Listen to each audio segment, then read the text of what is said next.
Méfiez-vous de la philosophie, mademoiselle. Elle incite à avoir des lumières sur tout. C'est d'une pédanterie fâcheuse. Mais cependant, vous recevez les philosophes? Oui, j'aime leur compagnie parce qu'ils sont intelligents. Jusque dans leurs illusions, et que l'intelligence est bien le dernier trait dont on se lasse chez un homme. Je joue le rôle d'une jeune femme qui s'appelle Julie de l'Espinasse, qui est la nièce de la marquise du Défend, et qui va être recueillie par cette tante qui tient un salon très connu à Paris. Et elle va faire son éducation intellectuelle chez sa tante. Que deviendrait la société si on n'y respectait plus l'ordre? Je ne sais pas, madame. Une jungle. Et encore, les animaux ont-ils pour eux de ne point pouvoir s'exprimer? Quand on entend légiférer un monsieur Diderot, on a la nostalgie de leur mutisme.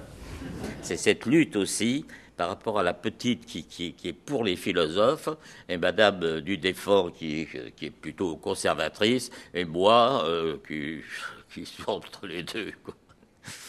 Je ne sais pas ce que je suis.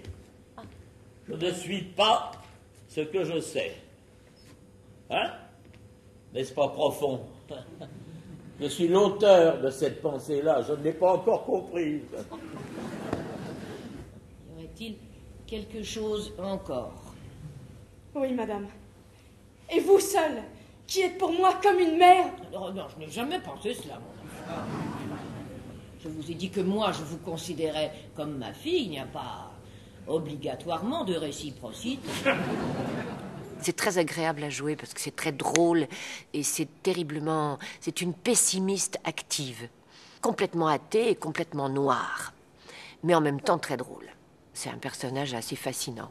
Je ne sais qu'une chose et avec certitude, c'est que je ne suis pas heureuse et que je vais mourir.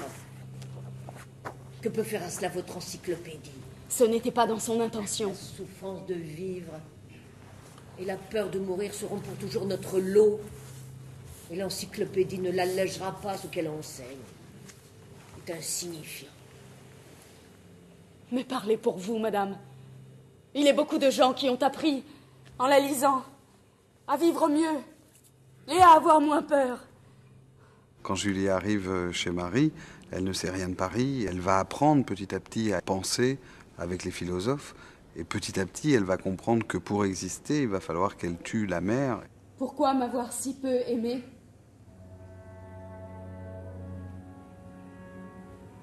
Ce n'était pas dans ma nature.